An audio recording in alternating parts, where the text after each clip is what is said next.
Magandang hapon po, Sir Van. Itago nyo na lang po ako sa pangalang Boy. Itong kwento po na isi-share ko sa inyo, hindi ko po talaga naranasan mismo, kundi naranasan ng kapitbahay namin at kaibigan ko na itago na lang natin sa pangalang Bong. Si Bong noong bata kami ay makulit at masigla. Bata pa lang po ako ay madalas na pong mangyari na may sinasapian po sa lugar namin. Sa katunayan, madalas po yung mangyari sa isa lamang pong pamilya, ang pamilya nila Bong. Magugulat na lang kami ay may nagsisigawan na sinasapian daw si ganito, sinasapian daw si ganyan. Kaya medyo nasanay na ako sa ganong senaryo. Pero iba ang nangyaring sapi kay Bong. Sa totoo lang, Sir Van, hindi ko talaga alam kung paano nagsimula. Ang sabi lang sa akin ng isa pa naming kaibigan ay kakaiba na talaga ang kinikilos ng kaibigan naming si Bong. Hindi raw siya makausap ng maayos. Hindi rin siya kumikibo. Talagang wala siyang reaksyon. Ganun lang. Parang may kakaiba raw po sa kanya at medyo nakakatakot daw kung tumingin. Akala ng mga kaibigan namin, wala lang yun. Baka wala lang sa mood makipag-usap o sadyang bad trip lang talaga si Bong. Kaya hinayaan na lang nila. Hindi rin kasi nakikipaglaro talaga si Bong. Nanonood lang sa ibang mga naglalaro. Nang araw na yun ay hindi nila napansin na biglang nawala si Bong. Naisip ng mga tropa ko umuwi na. Yung bahay kasi nila Bong may taas, may second floor sila. Doon sa bandang likod nila, meron doong walang pader. Tapos sa baba noon maraming kawayan. Nagulat daw ang mga tropa ko noong nakita nila si Bong na nandun sa dulong likuran ng bahay ng second floor nila. Kinabahan daw ang mga kaibigan ko. Kaya agad din naman nilang sinabi sa pamilya ni Bong ang nangyari. Sinisigawan nila na wag tumalon, pero tumingin lang daw ito sa kanila. Saka biglang tumalon. Gulat na gulat daw ang mga nakakita kasi sinasabihan si Bong na wag tumalon, pero tinuloy niya pa rin. Tutulungan sana nila si Bong, lalapitan sana. Ang nakakagulat pa doon, tumayo siya, tapos tumakbo ng parang walang nangyari. Lahat daw sila ay tinanong si Bong, pero hindi sila inimik. Patuloy lang itong tumakbo. Sinigawan siya ng mama niya, pero parang wala siyang naririnig. Noong una kong nabalitaan yon, hindi talaga ako naniniwala. Kasi sino namang baliw ang tatalon at tatakbo na parang walang nangyari. Pero doon ko rin nalaman, Sir Van, na nawawala si Bong. Matapos niya kasing tumalon at tumakbo, walang nakahabol sa kanya. Alalang-alala ang pamilya niya. Nagsilabasan na rin ang mga tao. Maraming nag-aalala at maraming nakikichismis kung ano ba talaga ang nangyari. Hinanap siya ng magulang, mga kapatid, pati mga kapitbahay. Sa totoo lang talaga, kinilabutan ako noong nalaman ko na kakaiba na pala ang ikinikilos ni Bong. Hindi daw siya makausap at hindi nagsasalita man lang. Naisip ko nga pati ng mga ibang kapitbahay namin na baka sinapian si Bong. Kasi nga madalas may sapian din sa pamilya niya at hindi malabong siya rin. Hinanap siya ng ilang oras pero hindi nila mahanap si Bong. Nag-aalala na ang lahat. Umiiyak na ang mama niya.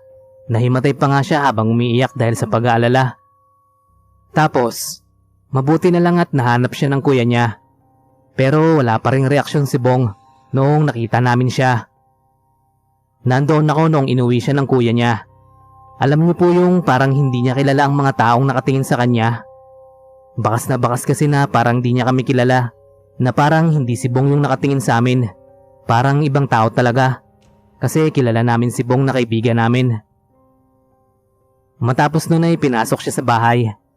Pinagalitan siya ng mama niya. Alalang-alala sila at tinanong siya kung bakit siya tumalon. Ano raw ba ang gusto niyang mangyari sa buhay niya? May nagawa daw bang mali ang mama niya? At bakit gusto niyang magpakamatay? Kaso wala pa rin sagot si Bong. Tulala pa rin at nakatingin pa rin sa kanila. Hindi nga raw sila kilala at ayaw silang kausapin.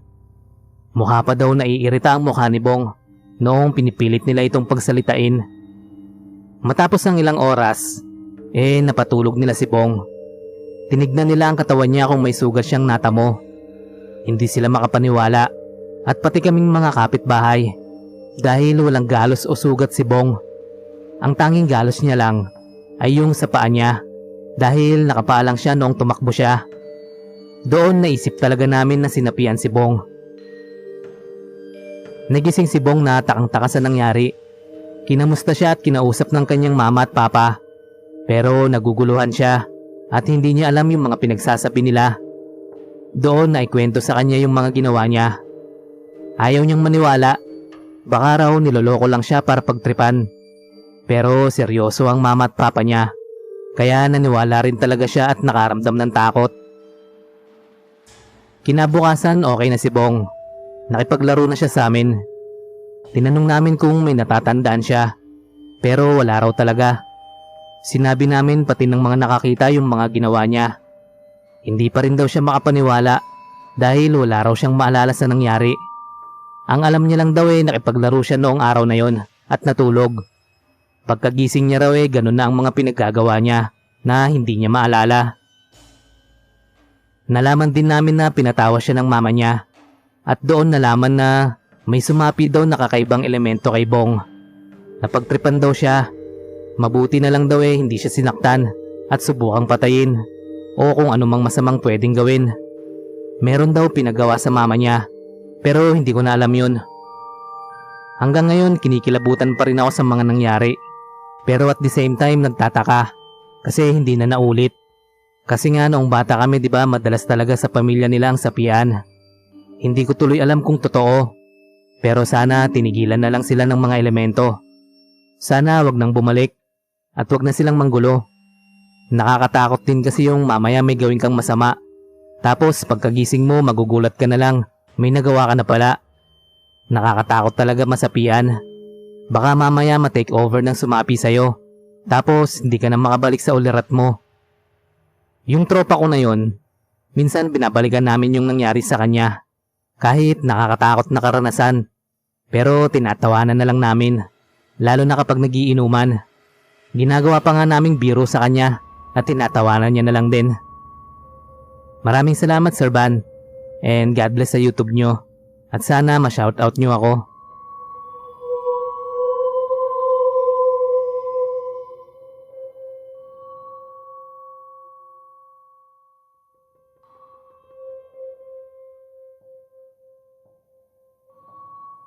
Good evening po Sir Van Malik ng Malikmata. Ako nga po pala si Kulot. Sir Van, baka pwede nyo pong ma-narrate itong kwento ko sa YouTube channel nyo. Matagal na rin po kasi akong nakikinig sa channel nyo. At na-imagine ko po na mapakinggan yung kwento ko na to sa YouTube nyo. Papakinig ko rin sana sa mga kaibigan ko kapag napili nyo ito Sir Van. Sana po ay masin nyo po ito. Naniniwala ka ba Sir Van sa sapi? Kasi ako, oo. Pero dati, noong bata ako hindi talaga ako naniniwala sa mga sapi. Inaalala ko lang malalakas trip nila o may mga sapak ang utak kaya nagagawa nila yung ganon. Dati natatawa pa ako sa mga ganong pangyayari lalo na yung mga binabalita sa TV. Naiisip ko na para lang silang mga tanga sa pinagagawa nila. Pero nagbago yung pananaw ko na yon nang makakita ko ng sinasapian. Birthday ng tropa ko na kapitbahay lang din namin. Masaya naman kami. Nagkakantahan at nagkakasiyahan kami nun. Yung iba nalalasing na at yung iba matibay talaga. Yung kahit anong alak yata ang inumin, hindi tinatablan. Nakakatuwa talaga yung birthday ng tropa ko kasi napakaraming masasayang nangyayari. Pero nagbago yon nung yung tatay ng tropa ko naghamon ng away sa labasan. Sumisigaw siya doon sa labas na kung sino raw ang matapang labanan siya. Nagulat kami kasi mukhang magkakaroon pa ng trouble sa birthday ng tropa ko. Akala namin lasing kasi nga may inuman. Pero ang sabi naman ng tropa ko, hindi pa umiinom papa niya nun dahil masama pakiramdam noong umaga pa. Kaya nakahiga lang siya buong araw. Lumabas ang mama ng tropa ko, pati na rin ibang kamag-anak nila para awatin yung papa ng tropa ko. Pero hindi sila pinapansin talaga. Walang pakialam sa kanila. Sigaw pa rin ang sigaw at naghahamon pa rin ang away. Medyo nagbago yung ihip ng hangin. Nanahimik kami habang hinihintay ang mga susunod na mangyayari. Tinigil na rin namin ang pagkanta at natuon ang mga tenga namin sa nangyayari sa labas. Akala kasi namin mapipigil siya at papatulugin ulit, pero ayaw talaga magpaawat. Yung pinsan niya nga na umawat sa kanya ay inaway niya. Mabuti na lang at inintindi siya at hindi pinatulan. Sigaw ng sigaw yung tatay ng tropa ko. Mga duwag daw, mga duwag. Kaya niya raw mamatay ulit. Sanay na raw siya makipag-away. Kahit sino daw ang lumapit ay kayang-kaya niyang bugbugin. Nung narinig namin yon, nagtaka kami. Hindi naman kasi war freak ang tatay ng tropa ko at hindi ugali nung mang-away. Sa totoo lang napakabait na tao nun at hindi mo maiisip na maghahamon ng away. Mabuti na nga lang at walang pumatol na kapitbahay. Alam din kasi nila ugali nun na hindi nga nangaaway. Naipasok siya sa loob. Dumaan siya sa amin. Ang sama ng tingin niya. "Anong tinitingin-tingin nyo? Papalag ba kayo?" Sigaw niya sa amin. Nagulat kami, kaya agad-agad kaming lumabas. Ang naiwan na lang sa loob ay yung mga kamag-anak at ibang nakatatandang kapitbahay. Sa labas naman ay naririnig namin mga sigaw niya. Nangahamon pa rin ng away. Itong mga sumunod na ikukwento ko, Sir Van, hindi ko na nakita. Nakwento na lang ng tropa ko. Siya kasi yung anak ng nasasapian. Noong nasa loob daw, ay pumipiglas daw tatay niya. Napakalakas niya. Tulong-tulong na raw silang umahawak para hindi makawala yung tatay niya. Pero iba raw ang lakas nito at first time niyang makitang ganun ng tatay niya. Yung tatay daw niya sinasabihan silang hindi sila kilala at bitawan siya kasi kung hindi, sila daw ang sasaktan niya. Sobrang nakakatakot daw. Yung mga nakababata niyang kapatid niya ay takot na takot. Ang ginawa raw nila ay pinapunta muna sa kabilang bahay para hindi makita ang nangyayari. Pati tropa ko naiiyak na dahil sa mga nangyayari. Nakikita niya rin daw kasi ang mama niya na umiiyak at nagmamakaawa na tumigil na ang tatay niya sa pagwawala.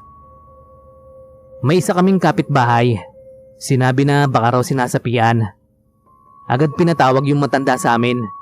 Yun kasi yung, alam niyo yung matanda na parang ginagalang kasi nakakakita ng multo at madalas yung nangunguna sa dasal kapag may padasal. So tinawag siya at sinabi ang nangyari. Agad naman pumunta si nanay. Nanay kasi ang tawag namin sa kanya. Nang makita niya yung tatay ng tropa ko, alam na agad niyang sinasapian ito. Nang makita raw ng tatay ng tropa ko si nanay, ay lalo raw itong nagwala. Pinagmumura niya si nanay na lumayas at hindi siya kailangan doon. Mas lumakas daw ito. Tapos iba na mga tingin. Galit na galit daw ang mukha nito. Lahat daw ng nakahawak sa kanya ay minumura niya at tinitignan ng masama. Parang tinatakot daw sila na bitawan siya. Kaya sinabihan daw sila ni nanay na wag bitawan. Agad daw nung nagdasal si nanay, hinawakan sa noo yung tatay ng tropa ko. Mas lalo raw nagalit at nagsisigaw. Halos mabitawan na raw nila ito sa sobrang lakas. Mabuti na lang ay tumulong na rin daw ang iba naming kapitbahay.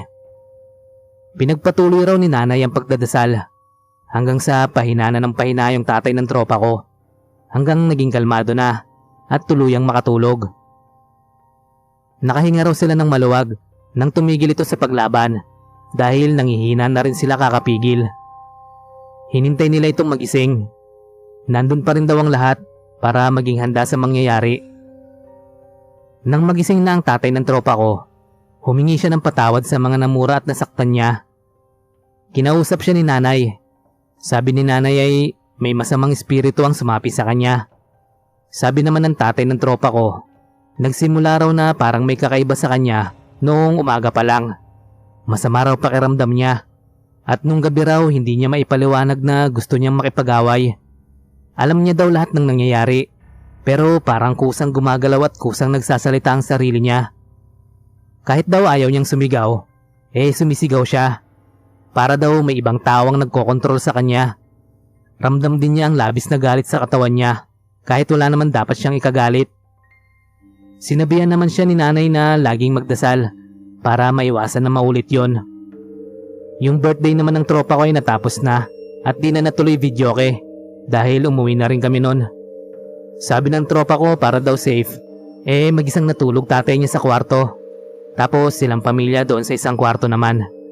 Nag-stay din mga tito nila para magbantay. Mabuti na lang at di na naulit noong gabi na yon. Kinabukasan nang hingi ng sorry sa amin at sa iba pang kapitbahay namin yung tatay ng tropa ko. Yun lang boss Malikmata. Looking forward po akong mapakinggan sa YouTube channel niyo po ito. Maraming salamat.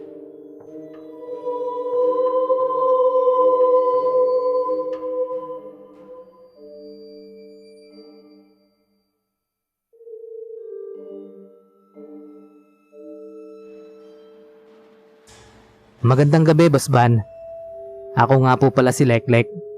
Nickname ko po yan, Boss Van. Kaya ibang-iba sa name ko po dito sa Messenger. Nangyari po ito noong elementary pa ako. Naglalaro kasi kami ng mga kaibigan ko, kasama ang isa naming kaibigan na babae na si Jenjen. Si Jenjen, Boss Van, isa siya sa pinaka-hyper at pinaka-maingay sa aming magkakaklase. Kaya hindi namin inakala yung nangyari sa kanya. Isang umaga yon. Maaga kaming nakarating sa school. Siguro mga 5 AM yon. Malapit lang kasi ang bahay namin at nilalakad lang namin. Mas gusto kasi namin maaga kasi sabay-sabay kaming magkakaibigan pumasok sa school namin. Kaunti pa lang ang mga estudyante. Pinapasok na rin kami ni Kuya Guard. Mas maganda na rin kasing sa loob kami ng school maghintay kaysa sa labas. Noong umaga na yon, ay talagang kaunti pa lang kami. Tapos kanya-kanya kami ng laro. Yung isa naming kaibigan na si Joseph, nagsabi na maglaro kami ng tagu-taguan. Total naman daw ay madilim pa at mas masayang maglaro ng ganon at mahihirapan maghanap yung taya. So pumayag naman ako, pati si Jenjen at ang iba pa naming kaibigan na taga-ibang section. Sa minalas-malas nga, ako ang naging taya sa amin. Nagbilang ako ng hanggang 10. Nakatapat ako sa pader at noong pagtalikod ko ay wala na ang mga kalaro ko. Mga nagsitago na sila. Sa school pala namin, Boss Van, medyo malawak. Doon kami nag-aabang sa covered court pero may ibang parte doon na may puno at mga halaman. At isa nga sa kinakatakutan namin doon yung puno ng balete. Anyway, Boss Van, balik po tayo doon sa tagu-taguan namin. So yun na nga po. Hinanap ko na po sila. Sa umpisa nadalian ako at nahanap ko ang iba naming kalaro. Pero nung nagtagal na, nahihirapan akong hanapin sila. Lalo na si Jenjen. Napakagaling niya talaga sa laro na yon. Natatawa nga sila Joseph kasi alam nila ang pinagtataguan ni Jenjen. Pinagtitripan nga nila ako na doon raw. Tapos doon sa isa naman, turo sila ng turo. Pero lahat na yata ng sulok ng paaralan namin napuntahan ko na. Pero hindi ko pa rin mahanap si Jenjen. Medyo naiinis na nga ako noon. Kasi parang mauubos oras ko kakahanap. Tapos magpapasokan na. Tapos naisip ko yung parte ng balete. Yun kasi ang hindi ko pa napupuntahan. Hindi ko rin naman inaasahan na may magtatago doon. Pero pinuntahan ko na rin para makasigurado. Nung papalapit na ako doon, may nakita akong babaeng nakatago sa likod nun. Yun pala si Jenjen. Tawang-tawa siya sa akin. Kanina pa raw siya nagtatago doon. Alam daw kasi niyang takot ako sa parte na yon. Matapos po yun, ay iba na po ang taya. Pero humanga po talaga ako sa tapang ni Jenjen. Kasi kung ako yon, huling choice ko na magtago doon sa puno ng balete na yon. Matapos ang masaya at nakakapagod na laro namin, nagring na ang bell namin. Hudyat na mag-start na ang school namin. So pinapasok na po kami sa kanya-kanya naming classroom. Dito Boss Van nagsimula ang kakaibang nangyari kay Jenjen. Subject namin noon ay arts. Basta may portfolio. Hindi ko matandaan yung mismong subject, pero parang arts. Tama naman ako, 'di ba? May subject po tayong arts noong elementary. So yun nga. May pinapagawa sa amin yung teacher sa isang bond paper. Hindi ko alam kung may kukulayan kami noon o kung anumang arts ang gagawin namin. Hindi ko na kasi matandaan. Doon napansin ng teacher namin ang kakaibang kinikilos ni Jenjen. Kadalasan kasi siya ang pinakamaingay sa classroom. Pero ngayon ay hindi ito kumikibo at hindi ito gumagawa ng pinapagawa sa amin. Tinanong siya ng teacher namin, pero hindi siya sumasagot. Napatingin na rin kami kay Jenjen pero ayaw niya pa rin kumilos. Kami rin na kalaro niya kanina ay takang-taka sa kinikilos niya. Kanina lang napakasigla niya. Lumapit si teacher at hinawakan sa noo si Jenjen. Doon niya nalaman na nilalagnat si Jenjen. Hinawakan niya ang kamay para dalhin sana sa klinik. Pero pumapalag si Jenjen sa kanyang kinauupuan na parang ayaw niyang pumunta sa klinik. Tinanong siya ni teacher kung nahihilo ba siya, kaya hindi makatayo. At tinanong siya kung gustong kargahin siya. Pero noong akmang kakargahin ni teacher si Jenjen, ay pumalag pa rin siya. Ayaw niya talagang magpadala sa klinik. Yung iba nga naming kaklase, sinasabihan siya na wag nang pumalag pa at wala naman daw gagawing masama sa klinik. Akala naming lahat ay takot lang siya sa doktor, kaya akala niya sa doktor siya dadalhin. Pero mali pala kami, Boss Van. Pilit pa rin siyang balak buhati ni ma'am. Nang magsalita siya na bitawan daw siya. Nagulat kami, pati si teacher nagulat sa inasal ni Jenjen. Nagalit si ma'am sa inasal niya. Sinabihan siyang mali ang ginawa niya. Pero noong nakita ni teacher ang kakaibang ekspresyon sa mukha niya, ay parang napaatras at natakot siya. Sa takot ni teacher, tinawag niya yung co-teacher niya na lalaki para buhatin si Jenjen. Pero pumalag pa rin ito. Pero dahil lalaki yon, ay tuluyan siyang nabuhat. Noong buhat-buhat na siya, ay nagwala si Jenjen. Muntik na siyang mabitawan. Ang ginawa ng lalaking teacher, binaba siya. Doon nagwala si Jenjen sa sahig. Pinipigilan siya pero nagagalit siya at sinasabing bitawan siya. Huwag daw siyang hawakan kung ayaw nilang masaktan. Hindi kami makapaniwala sa nakikita namin kasi parang may ibang taong kumokontrol kay Jenjen. Pumunta na rin ng ibang teacher at sinabi na baka raw sinasapian si Jenjen. Nagwawala na kasi ito at nagsasabi ng kung ano-ano. Nagtulong-tulong ang mga teacher para dalhin siya sa katabi naming simbahan. Doon siya dinala. Hindi na namin alam ang sumunod na nangyari. Ang alam lang namin ay dinala siya sa simbahan at hinarap kay Father. Hindi na nakabalik si Jenjen sa classroom at sinabihan kaming okay na siya at sinundo na ng nanay niya. Sinabihan kami ni teacher na wag raw lalapit dun sa balete tree kasi ang sabi daw ni Father ay baka doon may nantrip kay Jenjen. Doon nasabi ni Joseph na nung umaga ay doon nagtago si Jenjen nung naglaro kami ng tagu-taguan. Nagulat si teacher, kaya raw pala nagkaganon. Binalaan niya muli kami na wag nang lumapit dun sa balete, lalo na kapag umaga o gabi. Noon palang, Boss Banay, marami na raw talagang nangyari na nauugnay nila doon sa balete. Hindi naman daw nila yun maputol kasi baka gumanti ang nakatira doon. Kaya sinasabihan na lang ang mga estudyante na mag-ingat. Parang ilang araw bago nakapasok si Jenjen. Mabuti na nga lang at bumalik na ang sigla niya. Sabi niya hindi niya maalala ang nangyari. Ang alam niya lang nasa bahay na siya natutulog. Ayun lang po, Boss Van. Salamat po at more power sa channel nyo.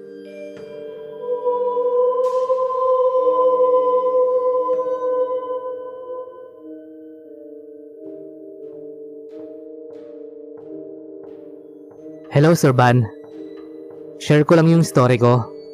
Hindi naman sa akin mismo nangyari, pero isa ako sa nakasaksi sa pangyayaring ito. Dati talaga hindi ako naniniwala sa sapi, pero nagbago yung pananaw ko nung bigla akong nasaksihan ng pagsapi sa kapitbahay namin at sa kaibigan ko. Nangyari ito nung namatay si Kuya Carlo. Hindi niya tunay na pangalan. Bale, pinatay siya. Hindi alam kung ano ang dahilan at sino ang pumatay sa kanya. Nung nabubuhay pa siya, may chismis na may relasyon sila ni Ate Pearl. Hindi rin tunay na pangalan. Si Ate Pearl kapitbahay namin at may asawa na. Kaya usap-usapan talaga sila ng mga chismosa sa lugar namin. Isang araw nabalitaan na lang na nakita si Kuya Carlo na patay. Pinatay daw ng di nakikilalang lalaki. Nagulat nga kaming lahat sa nangyari kasi unang beses nagkaroon ng ganong krimen sa lugar namin, pagpatay pa. Pinaglamayan si Kuya Carlo ng ilang araw.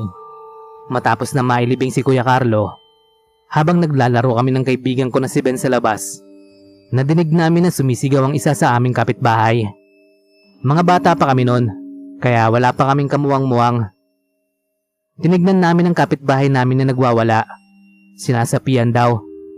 Pilit na lumalaban at sumisigaw habang hawak-hawak ang kamay at mga paa ng kamag-anak nito. Kami namang mga tao ay nakasilip lang sa labas at tinitingnan ang nangyayari. Sinisigaw niya, "Pinatay mo ako! Pinatay mo ako!" Habang nakatingin kay Ate Pearl. Napansin ko ang pagkagulat sa mukha ni Ate Pearl nung nadinig niya yung mga sigaw na yon. Patuloy na nagwawala ang kapitbahay namin. Si Ben naman, yung kaibigan ko, tinatawanan yung kapitbahay namin na sinapian daw kasi akala niya nababaliw. Nagulat na lang ako nang biglang bumaling ang tingin ng kapitbahay namin sa kaibigan ko na si Ben. Parang nagalit siya na hindi naniniwala si Ben sa kanya. Napakasama ng tingin niya kay Ben. Parang yung tingin niya nakamamatay sa sobrang galit. Maya-maya ay huminahon ang kapitbahay namin at tuluyang nakatulog. Dahil nga sa nakita namin ni Ben, napatakbo kami pauwi sa kanya-kanyang bahay. At ang balita namin ay okay na daw ang kapitbahay namin. Tinanong daw siya kung alam niya yung mga nangyari sa kanya. Pero ang sabi niya, hindi niya raw alam kung ano ang nangyari sa kanya. Kinagabihan, nadinig ko na umiiyak yung mama ni Ben. Agad namang pumunta si mama para alamin ang nangyayari. Ako naman na isa ring tsismoso ay sumunod din. Nakita ko na parang nagwawala si Ben. Agad siyang sinugod sa malapit na ospital sa amin. Hindi ko alam kung totoo, pero ang sabi nila, kumbulsyon lang daw. Pero base sa nakita ko, kapareho nung kapitbahay namin ang nangyari kay Ben. Pareha silang nagwawala. Ang tingin ko nga ay lumipat yung sapi kay Ben kasi tinatawanan niya yung kapitbahay namin. Hanggang sa ngayon sa pagkakaalam ko, hindi pa rin nahuhuli yung pumatay kay Kuya Carlo. Pero hindi ko na rin talaga alam kasi lumipat na rin kami ng bahay. Magulo na din kasi sa lugar na yon at wala na rin talaga akong balita, pati kay Ben. Ayun lang, Sir Van. Salamat.